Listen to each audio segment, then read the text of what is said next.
All right. Welcome, everyone. My name is Winton Jones. I'm Director of Sustainability at Urban Efficiency Group, one of the leading consultants for C4, the Cross Community Climate Collaborative. Basically, 14 communities in West Cook County have all agreed to achieve sustainability solidarity, meaning we just want to work together to combat climate change as opposed to in competition. Today, I'm so grateful and honored to be here amongst our panelists for an EV panel session regarding residential EV charging stations and electric vehicles themselves. So this is a great opportunity, one, to engage you all, the residents, but also to get all of your questions answered. So definitely want to introduce our panelists, but I'll let each one do themselves. We'll start at the end here, Chris. Hi there, Chris Bars, Riverside resident.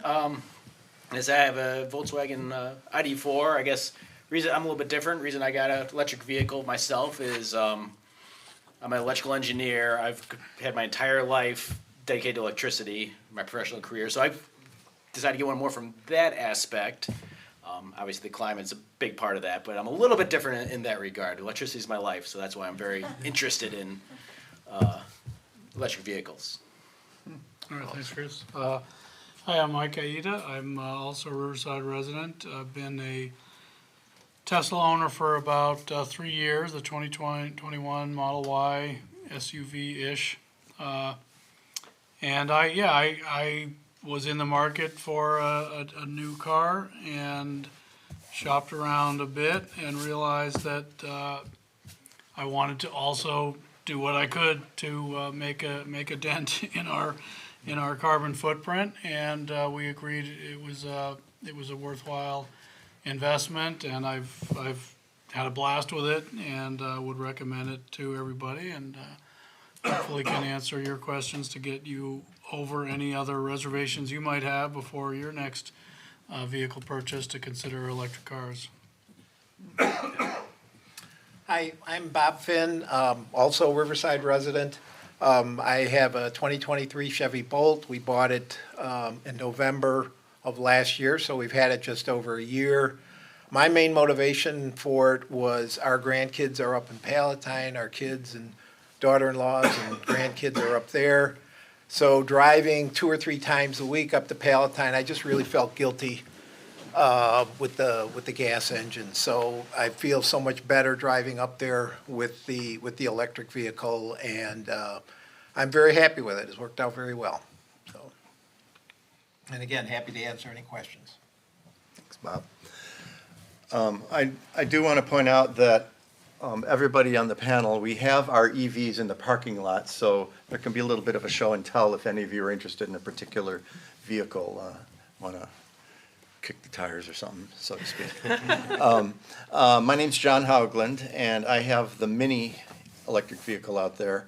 Bought it in November 21, and we bought it because, well, I was interested in reducing our carbon footprint, but we bought a Mini for 2 reasons. It was nice and small, and the whole intent of it was to do errands around town and zip in and out of places. And what was the other one? The other reason? Oh, it was the cheapest one on the market at the time. Don't know the situation now, but we love it. It does have a lower range, but we've never gotten near to empty on the juice gauge, so to speak. Hi there. My name is Aberdeen Marsh Ozga, and I am a Riverside resident and a trustee with the Village too. Unlike all of these illustrious people over here who have EVs, I have a plug-in hybrid. But we have had EVs and plug-in hybrids since about 2015. And I will say I love driving electric. And my motivation, even from the earliest, our earliest ownership experiences, had to do partially with the fact that my respiratory health was suffering. And I don't know if everybody is aware here, but the Chicago metro area is an air quality non-attainment area. And for people like me who have any issues with that, we want to do everything that we can to help alleviate the impacts of our warming climate. And, you know, it's an important issue, and we all have to act together to do something about it. So, as I said, I love driving electric. I will tell you more about my reasons for doing the hybrid as we proceed later in the panel, because I'm sure we'll get to that. But Winton, I'm wondering if, I mean, I know I see some people out in the audience here who I know have electric vehicles, and, you know, we have a very interesting electric vehicle over here of a different kind. So maybe we can all go around and just have neighbors introduce each other to neighbors here. Absolutely.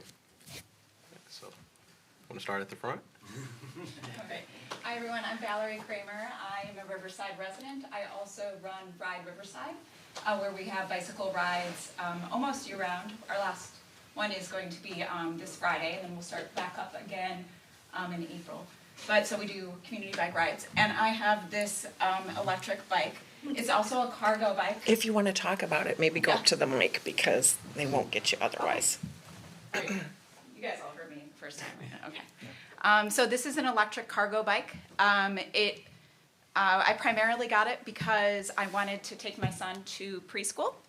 And so he sits in the back. You just kind of can plop him in there, or you can climb in. And it can hold 440 pounds.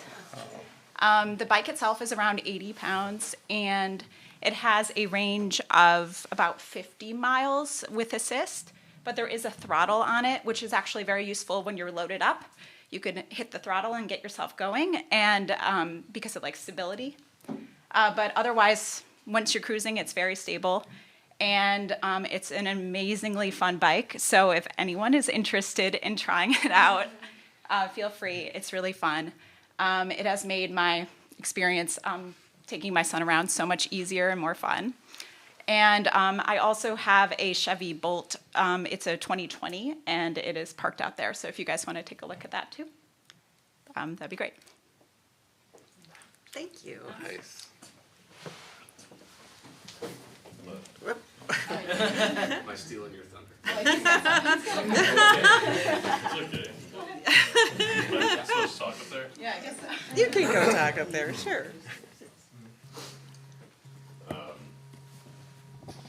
I'm Valerie's husband, David, and I have It's fine, just talk from where you are, it's fine. All right. I have a 2013 Model S with about 100,000 miles on it, and we bought it to truck our kid around, and we enjoy the capacity of it and the safety, and I enjoy the speed, and it also, we have a level 2 charger in our garage. So it's very convenient for our life in that I never have to stop at a gas station. I just get home, I plug it in, leave in the morning, and it's ready to go. So haven't been to a gas station in years, and taken it on road trips. We've gone hundreds and hundreds of miles, maybe thousands, I don't know. We've got a lot of miles on it. So it's never been a concern for us. So yeah, the environmental concern is very real too. So just as a... What'd you say? The battery life is still really good. Oh, yeah. So it's, 100,000 miles, and it probably has somewhat diminished, but not a lot. It's, we still get plenty of mileage out of it, and I've never had any anxiety about where I'm going or when we go on road trips. So, and that's a very old car now. It's, 11, 12, almost 12 years old. So, so they can last a really long time, and you can get really, really good mileage out of them, and and I think the newer cars have a lot better range even than my car. So, just something to consider. But we've really enjoyed it just as a car, not even thinking about it as an electric vehicle. It's just as a car, it's been superb. So that's all I've got to say. Hey, yo, what type of charging station? If I don't, if you don't mind me We asking. just have a 240 volt circuit in the garage, and we just use the Tesla charger. You plug it in; it's a level 2 charger. So it's I'm pulling yeah, 240 volts at 32 amps. It's pretty. It charges the whole car overnight from zero. Not that we ever take it to zero, but you can get. I think you can take it to 80 amps if you get a really juicy. Oh, and in contrast, I just do a trickle charge on mine, so it's just plugged into a regular outlet, and I Yeah. don't drive enough to need more, so. That's for the bike. Oh, no, that's for both, my car and my bike. Wow. Yeah, and our Mini, we charge it in a regular outlet. We don't have any higher juiced outlets. Yeah, it's about 3 to 5 miles per hour that you get Yeah. from a trickle charge, so if you're only going around town, it's not necessary to have anything more. Yeah. Oh yeah, I've got my car here if anybody wants to see what it looks like after 100,000 miles. Yeah, I had a kid. So. Nice. Good afternoon, Ken Brown and my wife Melinda. We're a Riverside resident. Riverside resident since I was 4 years old. Two electric cars. One is a fully electric Subaru Solterra, which is we bought in August, I think, and just took delivery of a plug-in hybrid Mercedes-Benz, which is about 60 miles pure electric, which is part of the reason that I bought it. I've been in the industry my entire working career, 30 plus years in the automotive, both on the OE side and the aftermarket side.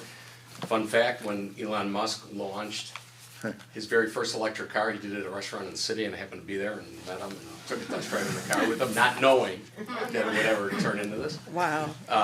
And I will give an unpopular response.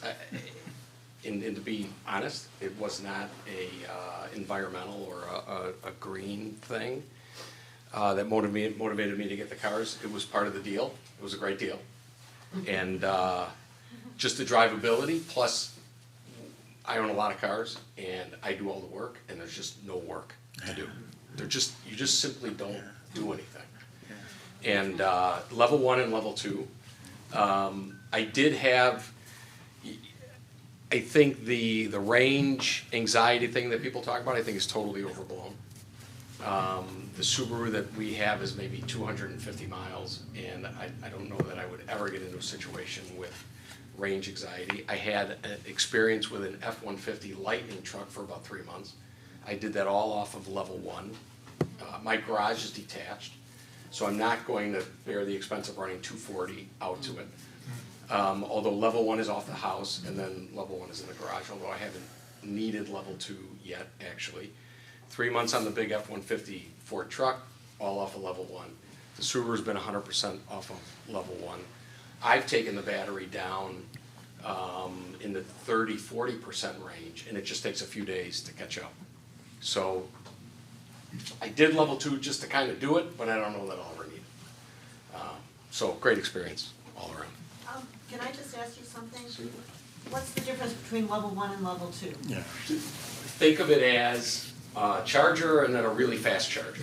So, give you an example, I plugged in at If I may, 70. Level 1 charges into your standard outlet that's right here on the wall, and level 2 Yeah. is the 240 which your dryer or stove would plug into. Right. So that's the difference. Yeah, and I kind of think of it more as the amount of time you need to charge. So when I plugged in at 75%, I was done at like 92%, and that was overnight from maybe 9 p.m. I have it start at 9 p.m., turn off at maybe 8 a.m.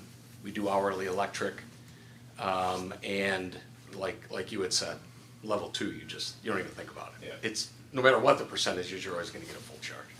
And it was really the cold actually that where I think I might have a little trouble catching up. I've yet to use anything, any of the local paid places. Because of Mercedes-Benz's partnership with ChargePoint, I did buy a ChargePoint for level 2. And there's 2 free stations in LaGrange, which I have used. But so far level 1's been fine as well. Cool. Thank you. Thank you. Thank you. I'm good. Might as well. I'm Troy Kleiber, and here with my wife Sherry Kleiber. We've been all electric since 2017, starting with a Chevy Bolt, then a Tesla Model 3, a Tesla Model Y, and now we have the Rivian R1T out in the parking lot to look at. But just love it for all sorts of reasons. Haven't ever had any trouble taking them cross country, local trips, even to like the wasteland, the charging desert in Western Illinois. So we take the truck to do truck stuff even. So they work great. We love them. Never going back. So. Thank you.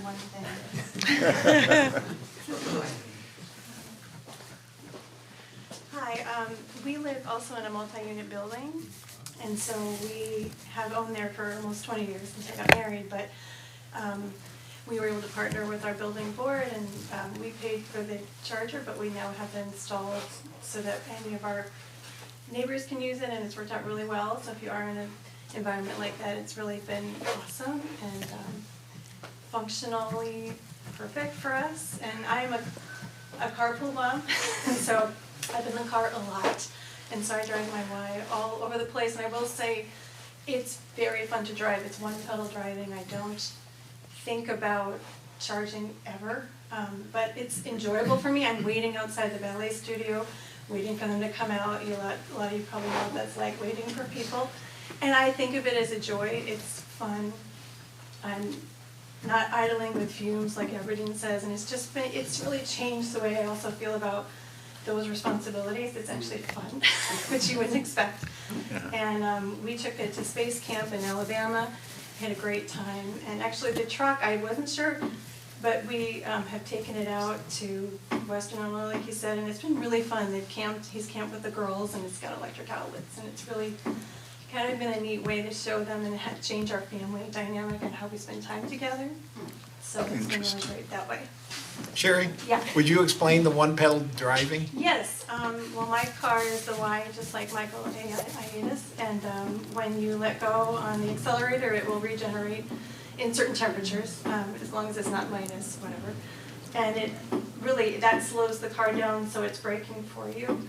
So I actually don't use 2 feet when I drive, unless there's some kind of, crazy situation, but even then I'm just shifting my foot to the brake. So I'm not thinking about it really, I'm just kind of letting off on the pedal, and it's something that you don't think about. I actually drove a different car, and I was like, oh my gosh, I have to think about pressing on the brake, because I had forgotten after a while to do it. But it's actually really fun, and honestly, the torque and acceleration is probably one of the most fun parts. Yeah, right. And I'm a law-abiding driver, but it's really fun. Well, and just to tag on to that same concept, one of the benefits of the regenerative braking that electric vehicles have, because you're not using the brake, you don't have the wear on the brake pads, you don't have to replace rotors. I mean, the number of times that you actually need to use the brake is so few and far between that's another reduced maintenance benefit of EV ownership. Thank you. Showtime. Oh, Okay. Showtime. all right. One should be happy you're no longer preaching to the choir. Right. Okay, we do not have an electric vehicle, and that's the reason we're here. Okay, and can I ask some questions then? Please. Absolutely. All right, given our yearly habits, I would suspect an all-electric vehicle wouldn't suit us well. I mean, we drive 4,000 to 5,000 miles every January, February, leaving for sunnier climates. But as such, I thought, okay, what's the difference between a hybrid and a plug-in hybrid? First question. Okay, I will take that one since I have owned both, and I currently am the owner of the Volvo XC60 plug-in hybrid. Right now, the battery technology has improved so much from our first ownership experiences to 2023 when my car came out that with the combination of a full charge and a full tank of gas, I can go 540 miles without stopping. Okay. So, whether I'm driving through a charging desert or not, You know, I could always rely on a gas station and then have that hybrid efficiency to kind of, and that's why I did it, frankly, because I have children in college and moving apartments from place to place with trailers attached to the car.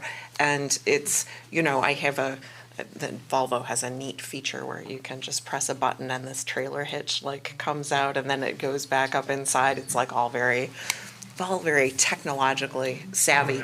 But most of my driving is really local driving. And on a full charge during the warm weather, I get, 40 miles of pure electric without having to flip into hybrid mode. How about when you go to gas power, what kind of mileage do you get with that extra heavy battery sitting on the base of your car? It doesn't go to just gas power, it only goes to hybrid. Okay. So it doesn't ever go to straight gas. I've never had it go to straight gas. So the gas mileage is always good. The gas mileage is always great. Yeah, my in the handout, I've got my stats in here with photos and everything. But it basically it says 57.5 miles per gallon in hybrid mode. Okay. And 50 is considered good, so it's better than good. So, I mean, like I said, I mostly drive electric because it's just, as others have mentioned, it's kind of a joy, and you kind of feel like you're cheating the system when you only have to fill your tank every, when you go on a road trip, or, it kind of averages out to be every 6 months. Now, do you make a choice predicated upon the amount of mileage that you see in front of you? I'm going to be going 80 miles today, so that means this dictates I should, 80 miles each way. I've programmed my car to start in pure mode and just flip into hybrid when it's out of battery, So it will operate as a hybrid automatically without me having to do anything else because of the way I programmed it from the settings. There's like a console in the dash, which I will show you afterwards. Okay. Yeah. No, we're the Smiths. We're going on 40 years in about 2 weeks. All right. Well, it's nice to meet you, and I'll show you my car afterwards. Yep. I made a couple things. When we got our car, we have the ID4 electric. We put in about 6,000 miles in the first 2 months due to issues, and we were running down to Springfield, St. Louis. So we were doing multiple, 4 to 6 hour drives, which worked out well. It depends on kind of the type of how you drive and how much of a rush you're in. Like with the electric, you're going to drive for about 2 hours. That's then you're going to have to stop for a half an hour to charge up at a public charger. It's not the quick stop at a gas, 5 minutes, go, go, go. So if you're not in a big, not in a big rush, it's a very relaxing way to kind of get from point A to point B. And we were kind of discussing a little bit before, the overall public charging network across the United States has grown significantly in the past couple of years. Yeah. The charging network I use, which is the Electrify America setup, they have chargers for every 80 to 100 miles down every major interstate. So it's never really been an issue, at least for us, to worry about, will we make the next charger or not. There's, for us going to St. Louis, there's one in Joliet, Bloomington, Springfield, just out of St. Louis, 2 more in St. Louis. So if you're staying on the major interstates, especially for me, there was no worries. That was not an issue. Okay. So just all I would mention in relationship to that is when the day comes you become a full-fledged septuagenarian, you're going to want to get to your destination. Yes. Our family, we time it with meals. So our family times it with meals. So if we know we're going to stop and use the restroom and have a quick bite, we're usually done by then. And so we don't sit and do nothing. We usually are doing something we do anyway if we're driving the gas car. part of the rhythm. It's part of a rhythm, and you all have your own rhythm. I totally get it. Being whatever your goal is, but it can be functional depending on if you're a decent planner. Yeah. Can I just take a couple shots too? Just want to answer more of your questions, Ron. The full answer to what is plug-in hybrid versus pure hybrid, right? I don't know if that was totally clear. So a hybrid car, you will have a gas engine that is powering batteries. You will not have an option to plug in, but it will be the engine power, powering batteries, charging batteries, and then the car being able to drive on the power of those stored batteries instead of the engine on occasion, right? The engine is turning on and off as you need it. The plug-in hybrids give you an option of plugging in to charge a much smaller battery pack, probably only between, in my case, I also a Ford C-Max, only has about 25 miles of pure plug-in. We've heard 50 miles on a Volvo, maybe it's 80 on the Mercedes. So that is a different kind of electric hybrid versus the pure electric, which we've talked about. Everyone up here except Aberdeen has. So I just want to make sure that was clear when you see these ads for what is hybrid versus plug-in hybrid. And the other thing I just want to add, just my own experience again, which is somewhat limited, but I have driven cross country. I've driven to Colorado. I've driven to northern Michigan. I've driven, to Sheboygan for surfing a few times. That's a 3-hour drive. As a Tesla owner, because Tesla has been so aggressive about building out the network, I have never had to think about, am I going to get to a charger in time? And in terms of the, sort of the conveniences of it, yes, it does take longer. You will turn an 8-hour trip into maybe a 9.5-hour trip. But when you look at Google Maps and it tells you, oh, it's 8 hours, they're not adding how much time you pull over to go to the bathroom or have a meal, right? So, you just kind of got to put it in the reality check. In the time you want to pull over to use the facilities or have a meal is time you'll be able to charge.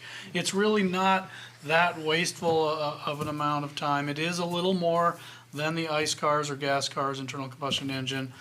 Yes, your trips will take a little bit longer, but it's still manageable. It isn't horrible. It's just an adjustment that you will need to make when you're planning the trip, and some of the Tesla nav system or your VW nav system will take into account when it plots out a trip. It will show you will be spending 20 minutes at this charging station, another 40 minutes at this station when they really think you might drop. So it does help aid you in being able to do that planning to make it more reasonable. Now, I did want, some of the other, especially, what I call CCS, basically the non-Tesla, and, I know the Subaru and the Mercedes, I assume, are CCS also. So I wanted more of those people to answer, how have they found the cross-country trips, a non-Tesla network? Because I've kind of been spoiled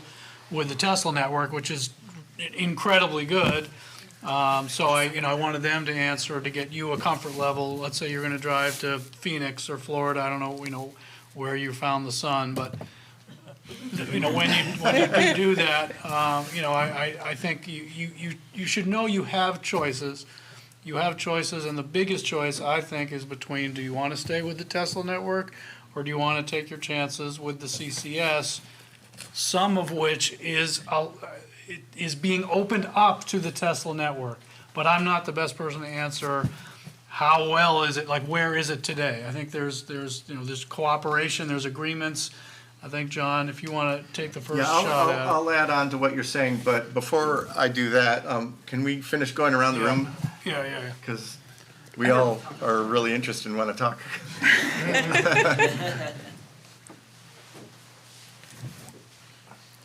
Hi, David Rubin, my wife Minetta Wallingford. We're both on the Riverside C4 Living Infrastructure Committee. We have a Prius and we have an Accord that is a gas engine. Over the summer we were interested in getting an EV Hertz was getting rid of a lot of EVs at the time, but didn't get over there in time to really take a look. And we're still thinking about an EV, and now I'm thinking, what happens in a month or so? Are rebates going away? Are there gonna be tariffs on cars, so they're gonna be more expensive? So if anybody has any knowledge about what's gonna happen in a month, that'd be great. And the other thing is, the Prius is a hybrid, just a straight hybrid, Yeah, the Prius is the hybrid. but not an electric plug-in, so. And that gets 40 to 50 miles per gallon, depending on the weather and the driver. I made a note of that.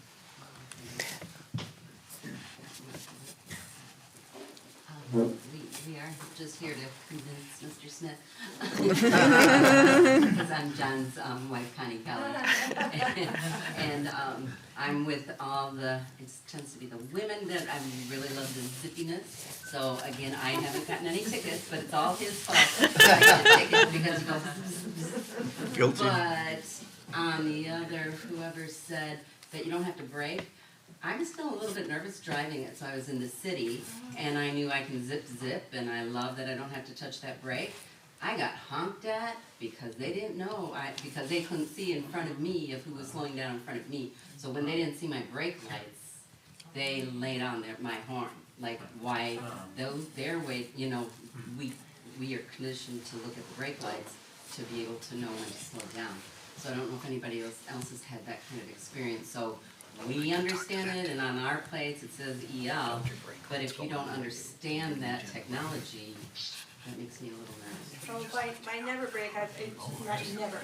I do apply the brake, but I hear what you're saying, but it really. Because then you forget about it though, Yeah, it's like but you should tap for the guy behind it. I mean, I don't know what's that. It's automatically. Yeah, they always come on automatically. Right. Come on, Yeah. I on don't one know if pedal. it's ever happened. I don't think ours, it might be just a mini thing, but I'll, Yeah.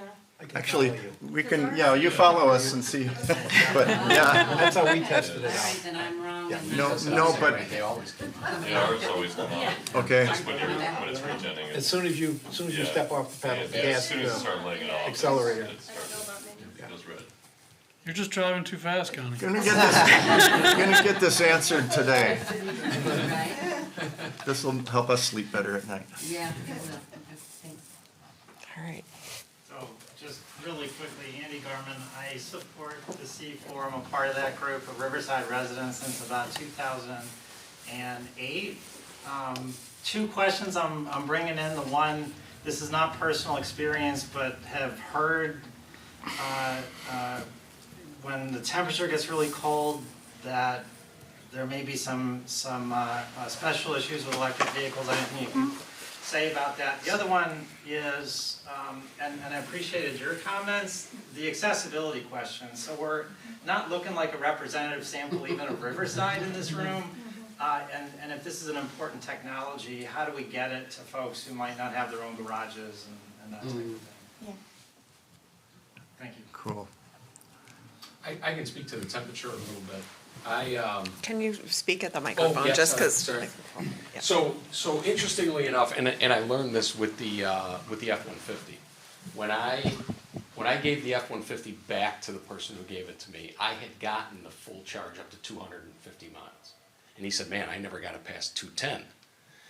So, and I don't really know that I'm doing anything special in order to do it, but we took delivery of the Subaru, 100%, 227 miles, driving it home from Chicago, Berman Subaru on Belmont. Yeah, Irving Park, yes. It was up to 245 miles, even though we drove it. And I got it up to 296 before the cold weather hit. And now, and I can only speak to the Subaru, the Mercedes-Benz went to storage, but it is in sync with the temperature. So it'll be fully charged in the garage. Garage could be 45 degrees, it might say 235 miles. By the time I back out of the garage, drive it down the street, temperature might be 20 degrees, and I could be 210, 205 miles. The battery percentage doesn't change in the rate it decreases between cold and warm, I don't feel. But the mileage does. The range does. Yeah. So if the temperature drops a degree, it loses 2 miles. If the temperature goes up a degree, I gain the 2 miles back. It's like in perfect sync. And it does, in the warm weather, my commute to work is only 3 miles. There are some times where I would drive to work and I think the temperature was so perfect that the range never went down and the percentage never went down. So I feel like I drove 3 miles for absolute free. The Subaru doesn't say it, but the Ford F-150 would tell me, there were certain times where I would drive a mile or two, and with the regen, it said it gave me all my power back. So I drove 0, they gave a 0 rating. So I think the hit on electric, I feel, is around 50 miles, it seems, in the cold weather. But that's just total range is all that it is. So Yeah, it's fully charged. yeah, fully charged is fully charged. Yeah. To me, and that's where I spoke about the range anxiety thing, whether it says a range of 250 or 200, just simply it doesn't matter, because I'm never driving that far. So I don't think range anxiety would set in unless I'm at 20 or 30 miles and I'm somewhere where there's not a charger, which I just don't see happening. And I think all, for a $35 adapter, I think the entire Tesla network has already been switched over, where with that adapter you could use, I think any car can use the Tesla charging network. I think it's just a matter of buying that adapter, which is about $30, $35, I think.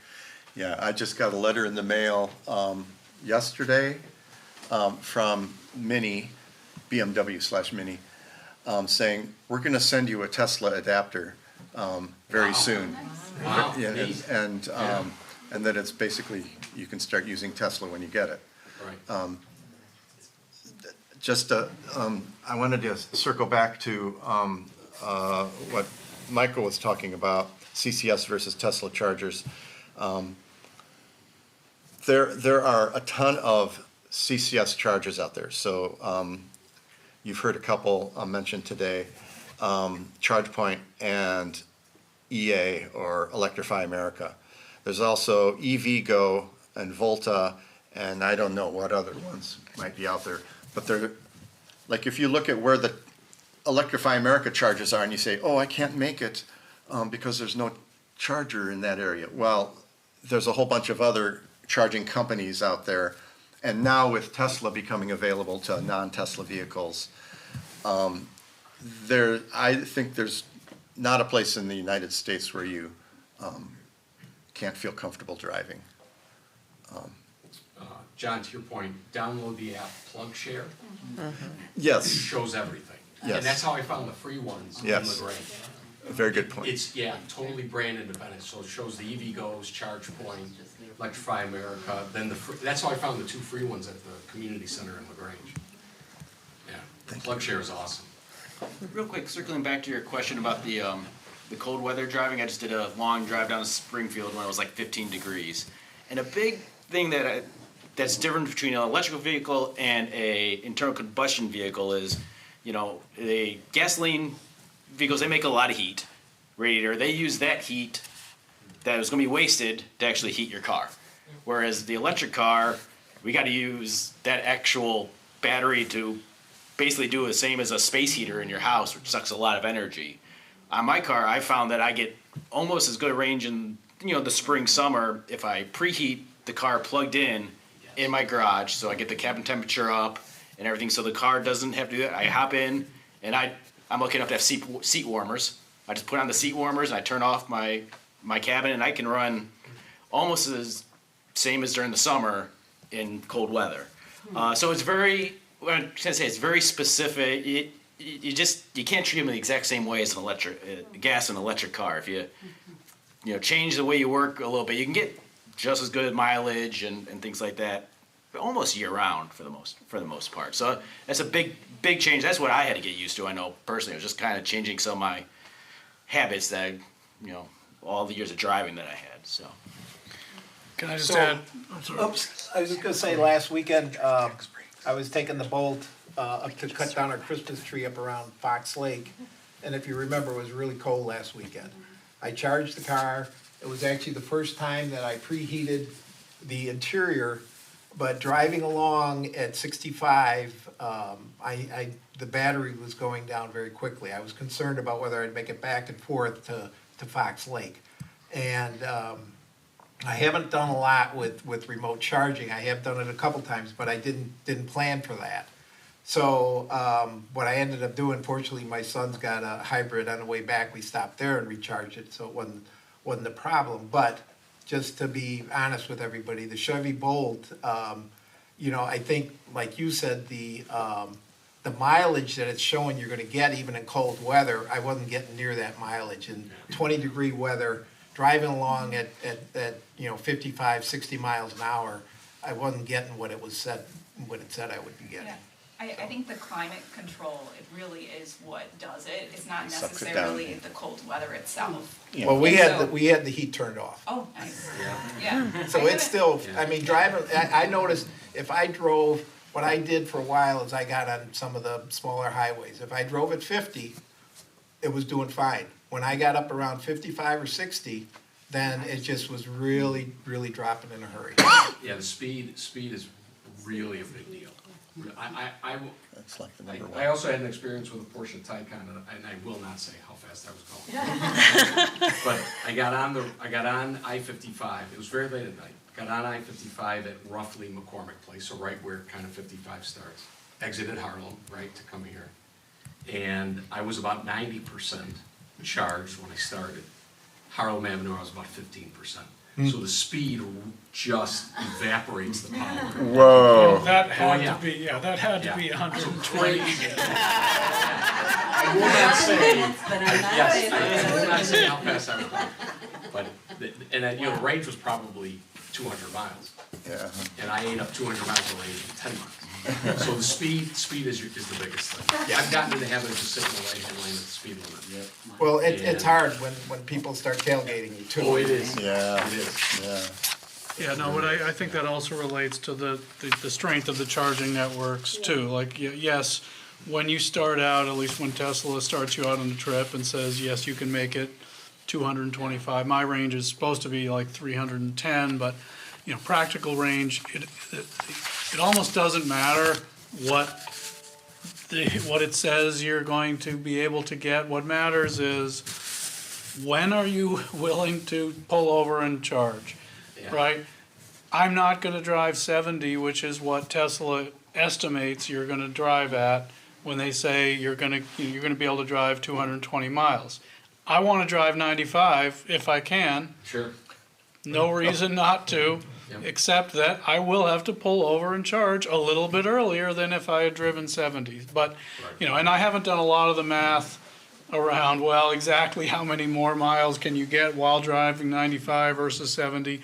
But, the short answer is it's not that big an impact, but it's just like the cold, right? The faster you go, the colder it is. It does impact range. And you just need to consider that, as part of your overall trip. The only other thing I'd mention, there is another kind of weird thing about EVs on the cold weather, and it also relates to how charged the battery is. Because the regeneration is built in, at least with the Tesla, when it is full, when your battery gets to 100%, which is not advisable, but if you did know you were going to go on a super long road trip, you charged up to 100%, when you first start out, it will not brake for you. The regenerative braking will not automatically brake. You will have to use the manual brake because it doesn't have any more capacity to throw energy into the battery. So, and it's similar in the cold. When it's very cold, the regen doesn't work. It'll just keep coasting when it's super cold. It waits for the engine to warm up, for the battery to warm up, for the regen to work. So you will end up having to touch the brake in super cold weather for a while. It could take 15-20 minutes for the battery to get warm enough. So there are those are some subtle things. You just have to remember, it's cold, I might have to touch the brake. And it's different. Like, I don't have that issue on the VW. It can be ice cold, it still regens as long as I'm not at 100 stuff. So it's very, there's nothing standard about any manufacturer at the end of the day. All right. So we had a Subaru, this Yeah. gas car years and years ago, and if we're stuck on a highway though in frigid cold, I'd much rather be in my electric vehicle honestly than using that gasoline to idle and worrying about if I'm gonna run out of gas if I'm stuck in a traffic jam, which has happened to us before. I really didn't worry as much about our electric vehicle because it doesn't use the same idling the way that a gas car works. And so that was something I noticed when we would going to grandma's for Christmas and you're stuck on the highway with everyone else. And that was something that I noticed. It might drop your range, but at least I wasn't worried about freezing to death. Those are all excellent points. I just wanted to chime in and slightly change topic from battery efficiency in the cold weather, because all the talk about the regenerative braking makes me think back to when we had our Leaf and how great it was to not have to worry about your brakes ever. We have a kid car, which, our children drive, which is a, gas-powered vehicle, that I just had to replace the rear brakes and rotors on to the tune of over $600 just for the rear ones. And so I think maybe talking about the costs of ownership might be a neat way to, kind of take the panel discussion and jump on topics we haven't heard of. Yes? And regarding that, I had a few specific questions. One, you've been talking about charging, and some are free and some aren't. And so I was wondering specifically the cost of charging. And then I know maintenance costs have been talked about a little bit, but also I wanted, along with that, to know, if finding people to, like your regular Riverside car dealers here, if they'll be able to take care of your vehicle if you do need maintenance. So I have two of those questions related to that. Why don't we start with you and then work our way back, maybe? And then... Yeah, so maintenance costs, my vehicle's supposed to get maintenance checkup according to the manufacturer every 2 years. So I don't think about it, and then all of a sudden a warning comes up saying you need to check for maintenance. And there's nothing to maintain. They do the braking, they do the braking fluid and the windshield wiper fluid, and that's about it. Rotate tires. They rotate the tires if need be, and we haven't been driving it enough for that to happen. But I don't know if it's got to be a little bit of the case with other vehicles. Our Mini is so small, gas-powered Minis are so zippy, and there's so much torque, so much energy that's going into the tires that the tires can wear out a little faster.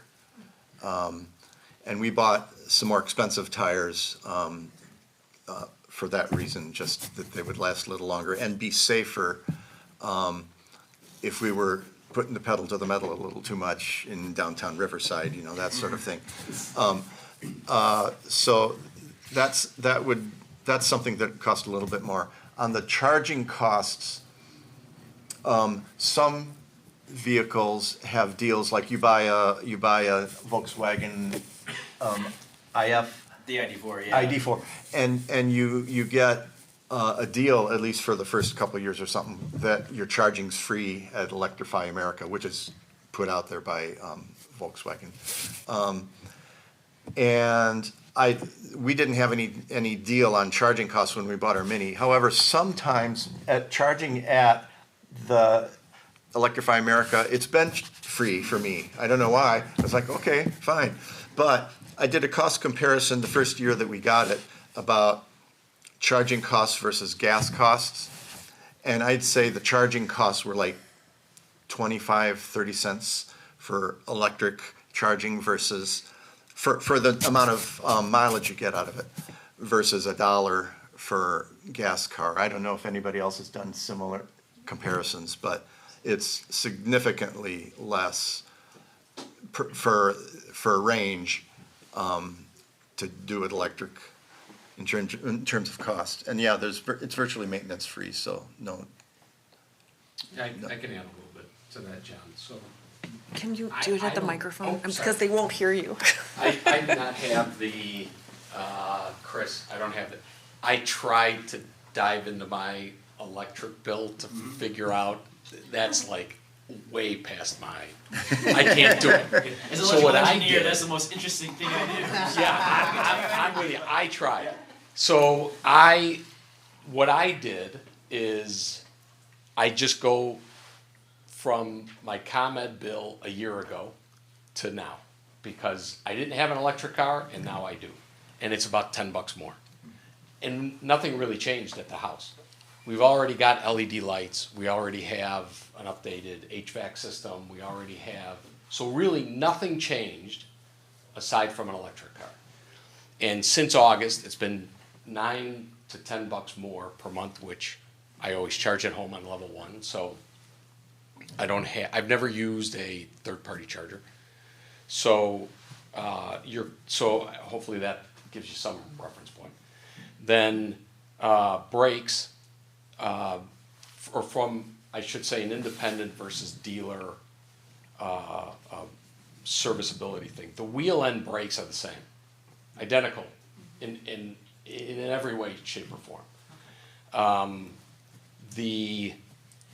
My wife's brother-in-law is in the test equipment business. I've got some manufacturer level test equipment just for my own working on cars. And the aftermarket has caught up a little bit in diagnostic equipment for electric cars. So it should put the independent service stations in the ability to work on the cars, because everything starts with a diagnostic piece of equipment in some shape or form. And that's caught up quite a bit. But it's brake fluid is really the thing. But every car at 2 years should have brake fluid. So that is irrespective of whether it's an ICE car or an electric car. But really, yeah, that's all that's left. Yeah. Now, you mentioned tires. On Melinda's ICE car, which was 23,000 miles, we needed new tires. It ate through those tires, and it's nothing that they became hard and worn out. She must So I put the think- pedal to the metal. Yeah, right. Notice I'm And- not speaking much. Right. So I'm interested to see the electric part of the tire. Okay, yeah. So I would say, my feeling, I've had the car for a year, I did have to, I was suggested to bring in for tire rotation after 6 months.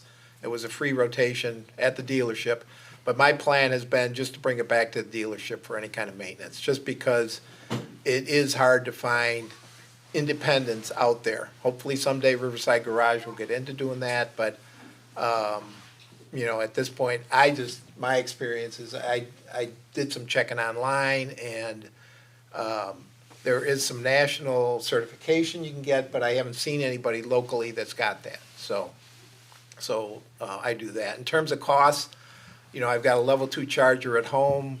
I'm on that ComEd hourly pricing. I schedule it to charge in the middle of the night. You know what? I hate to put a number on it. I think it's so low, I don't want to put a number on it, and I've never actually tried to spend the time to understand exactly what it is.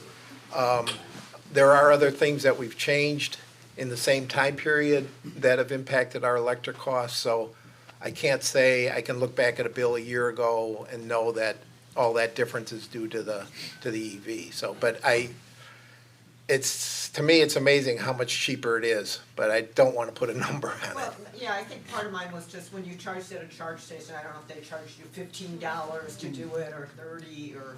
Even the charge station wasn't that expensive. $4. When I got it done. Okay, thank you. Yeah. That's kind of what I was looking for. Thanks. Yeah. I'm sorry, I'll try to answer. So I just looked up, this is 3 years, I've got 37,000 miles on it. One of the values and benefits of just being in Illinois, it's kind of crazy how low our electricity actually costs compared to, say, Southern California. So one of the great features that ComEd has offered is hourly charging. So because they can fluctuate the rates like every 5 minutes. There are apps, one of which I've bought, another I've heard Chris developed himself, to actually look at the ComEd rates every 5 minutes and predict the rates are going to be lowest at, from 4 a.m. to 7 a.m. And that's when you can lock in like 1 cent per kilowatt hour. So I've been using this app for a couple of years. Just as an example, they told me you have spent in the home charging, using this network, not the cross-country trip I'll get to in a second, I've spent $36. In a month? In a year. And I have saved $2,400 compared to gas. Now that's using like an average Beamer getting 20 miles per gallon, something like that. So, that's just an average swag. I wouldn't quote that exactly, but I can tell you that if you can get that 1 cent rate, that's about $1 for 100 miles of driving. So compare that to what you spend at the pump, $4 at 20 miles, right?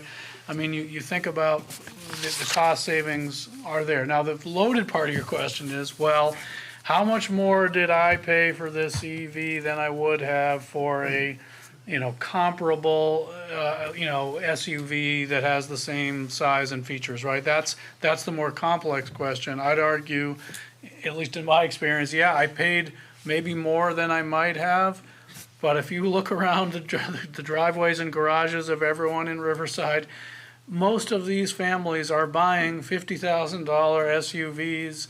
They are not going to blink an eye at the comparable price. Now that's, again, this audience, right, this town.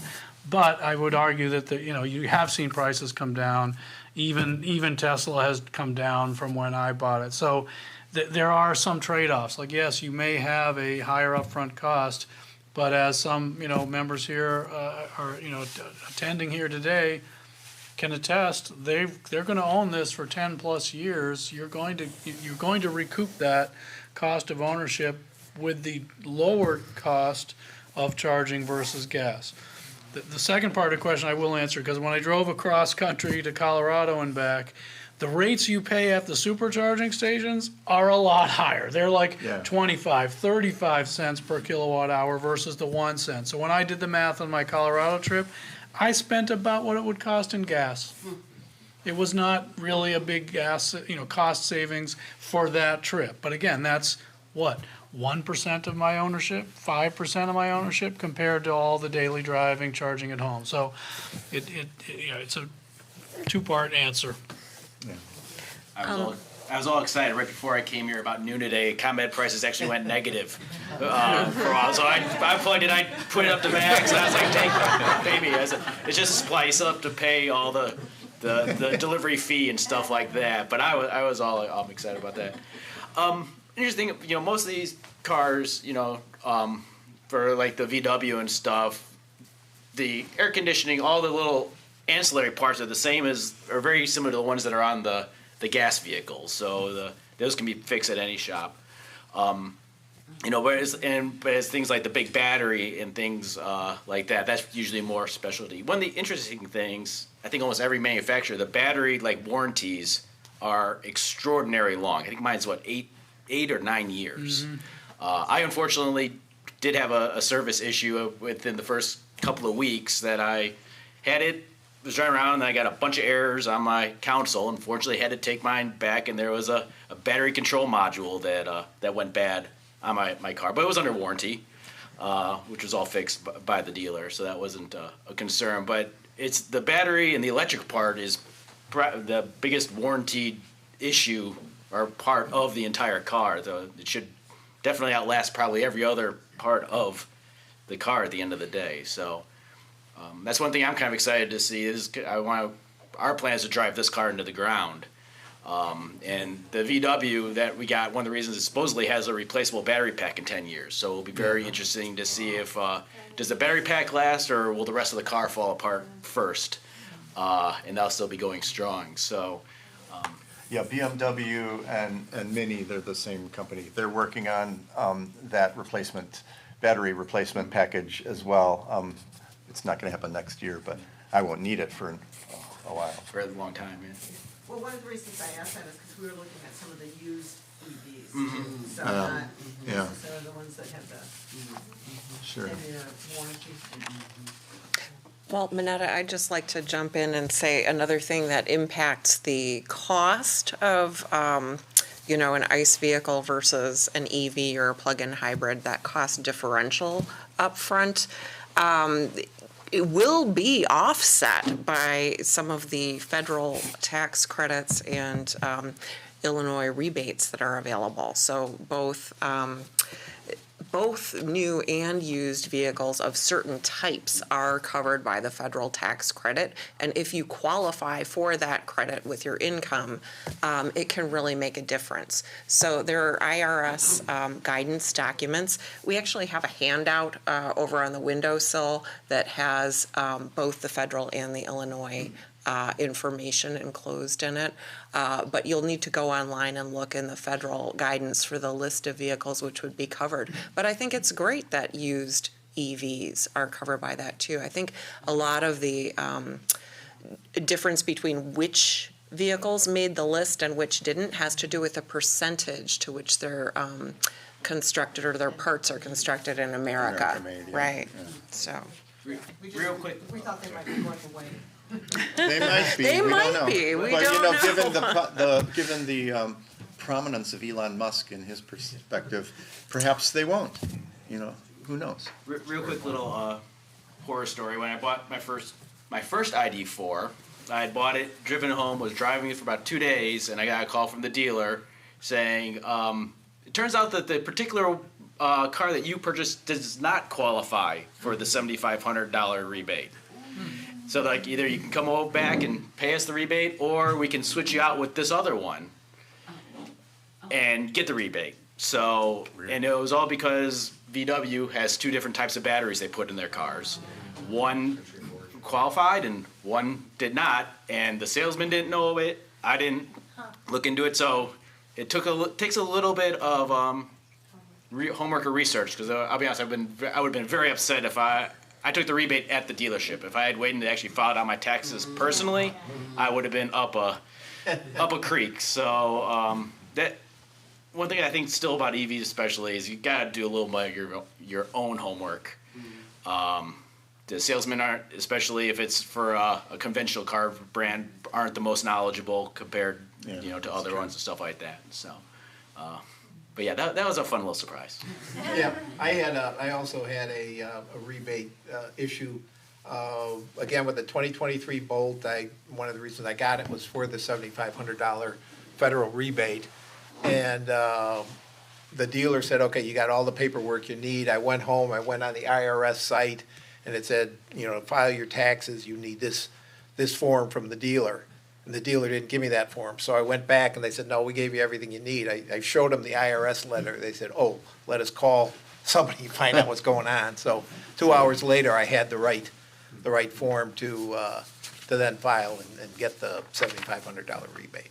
So, yes, you do have to, like Chris said, you definitely have to. The salesmen are still learning the whole process, so you have to take control of it yourself. Yeah, just to give you, things are shifting all the time, and so, administration to administration, not only federal, but within the state that you're living, things can change. But when I bought the Mini, I got a $7,500 tax credit federal. It was before they put in the requirement that it be American made. So I lucked out. And then they, just the very next year, they said only American made, or a certain percentage American made. So I lucked out, but you never know what'll happen next year. Yeah, I would just like to reiterate that the vocabulary on the federal piece is that it is a federal tax credit, and it is, the extent to which that you receive the benefit from that amount is dependent on your income level. Yeah. And then the rebates are available through Illinois. Now, on the Illinois rebate, that is not, does not carry the American-made stipulation on it.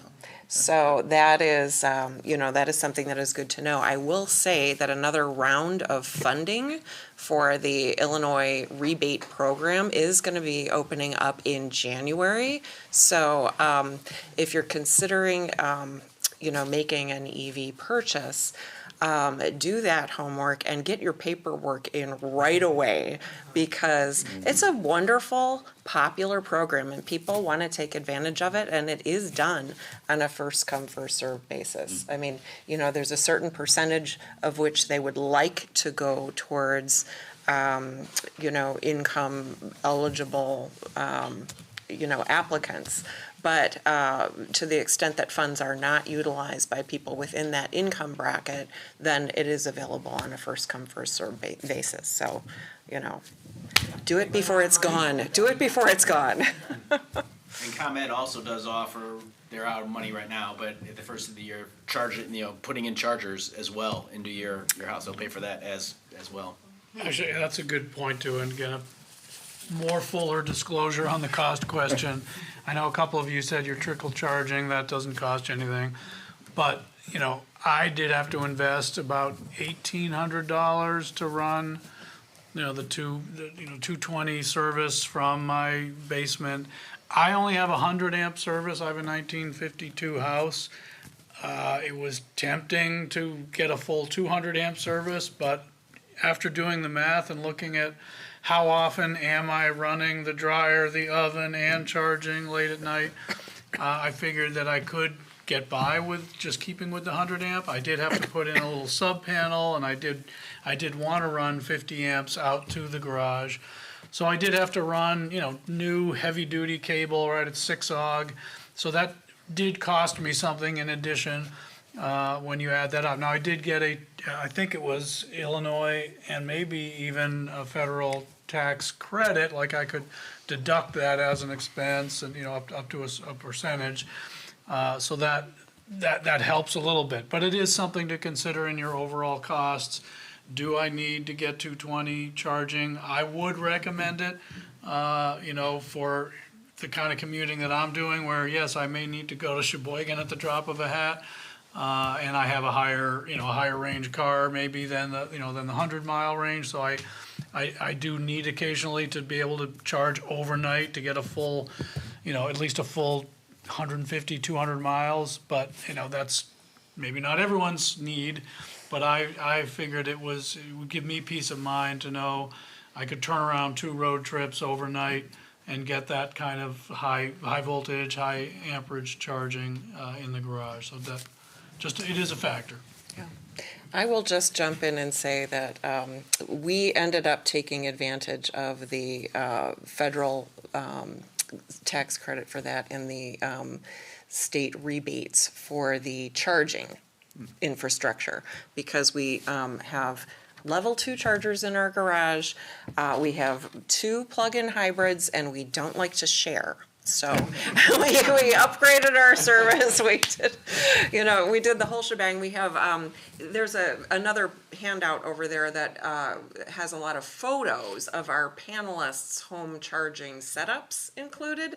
So you can see we have 2 different setups from which we ran our 200 amp electrical service, running it out to the garage, and 2 different types of chargers that we purchased at 2 different price points, because my husband's got the C-Max Energy, the older, smaller car, so he has a charger that is more tuned or flexible to that.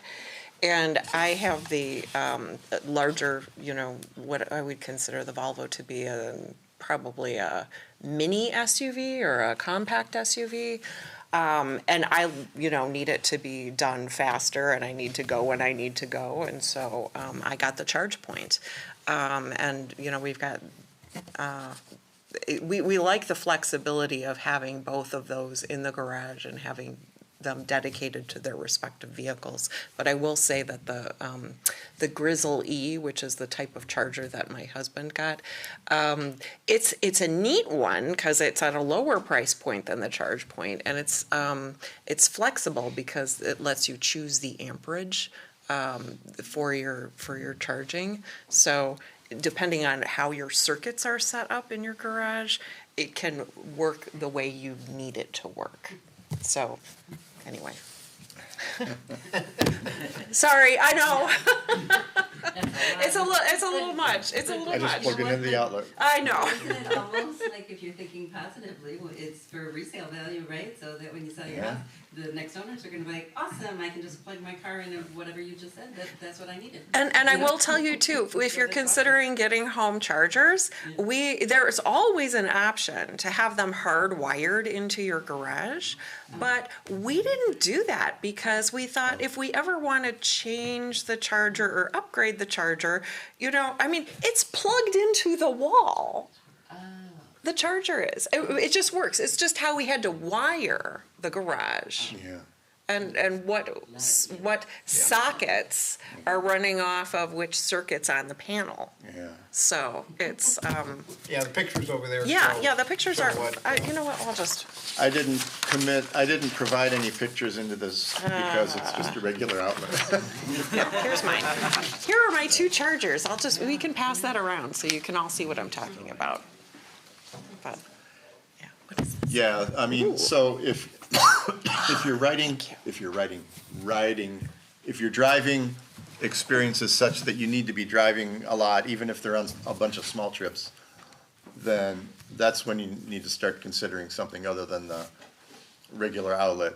One of you said in the regular outlet, 3 to 5 miles of charge per hour. That's probably what mine is. And just because I'm going to Riverside Foods or,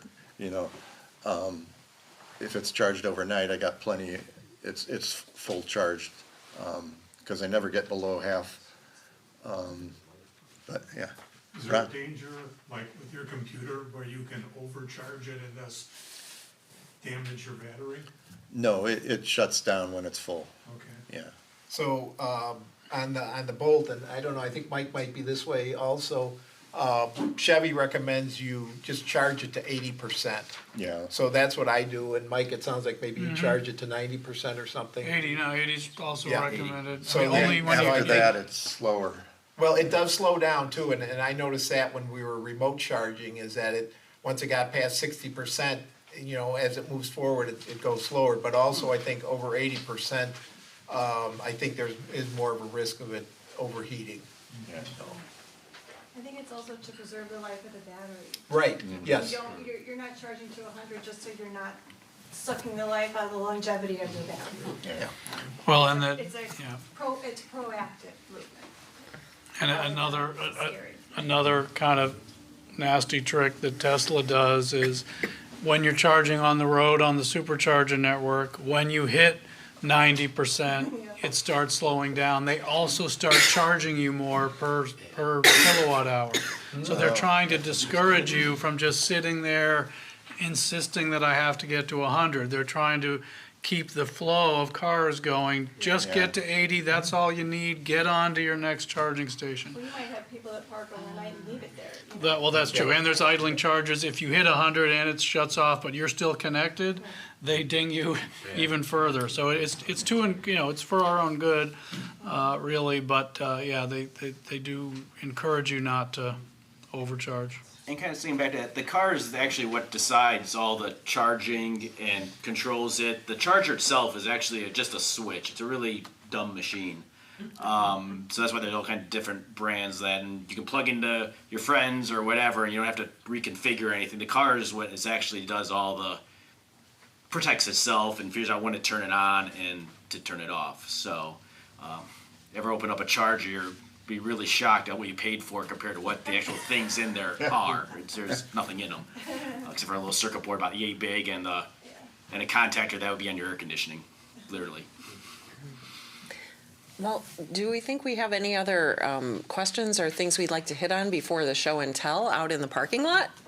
I did have one question on the hybrids.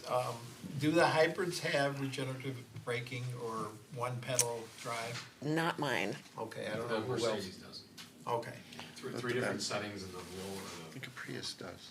I guess however you think of it, whether it's the lowest setting or the highest setting would give you one pedal.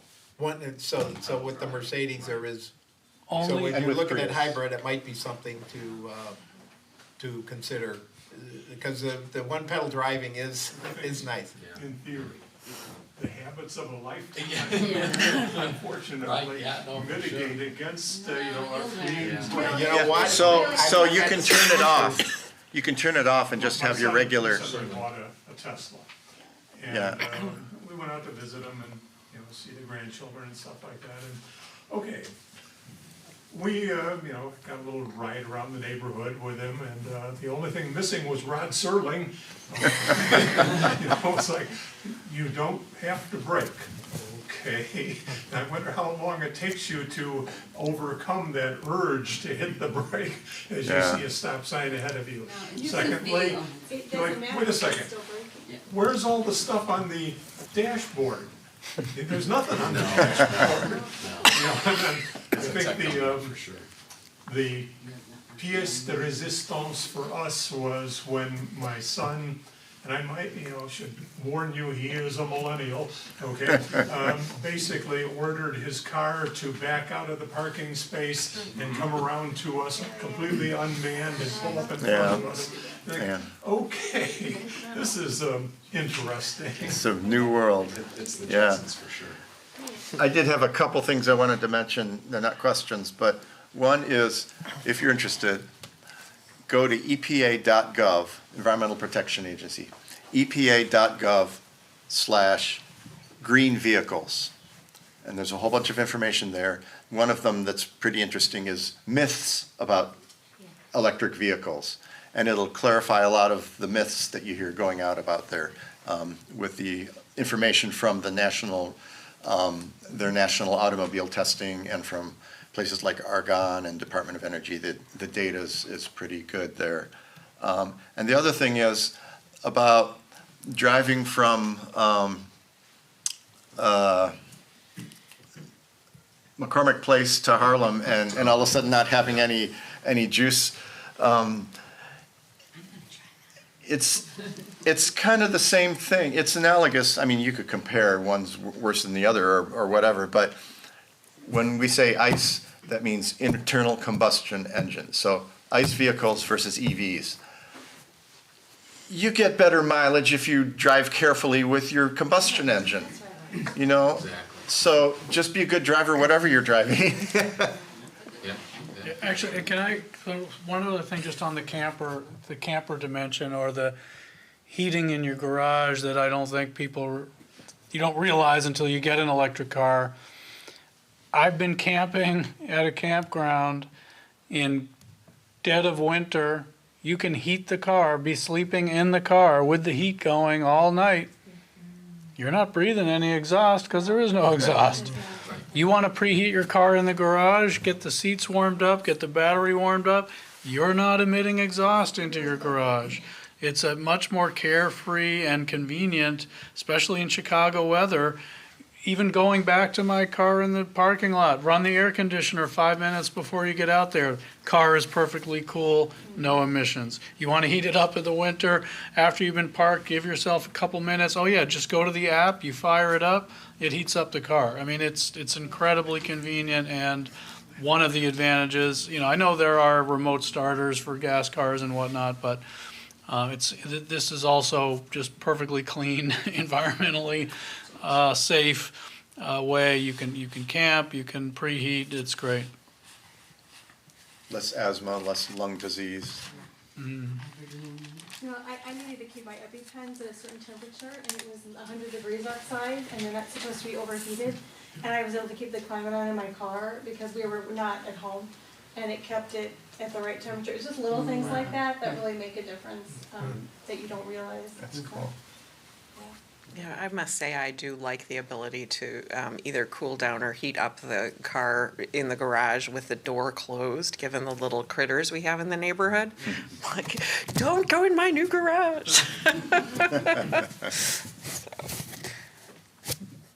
Did you have anything else? I'm shocked nobody's brought up the frunk yet. Yes. The frunk. So if anybody here to, so now that a lot of you actually, I don't really have one either, but the front trunk. So you actually get a lot more storage space since you no longer have an engine. You got a nice big open spot. I'll be honest, I really enjoy, for mine, I go over to Salerno's, I pick up a couple of pizzas. I don't have to bring them into the car. I can just put them under the front and drive home underneath the hood, and my car doesn't smell like pizza the rest of the day. Okay, I'm jealous. We love the front, it's great. And the bus is in the back. All right, when should we close? Yeah. And go outside? Yep, so Thank you so much. if there are any questions, please feel free to come up as we do our show and tell. Appreciate everyone's attendance and definitely want to give a round of applause to our panelists.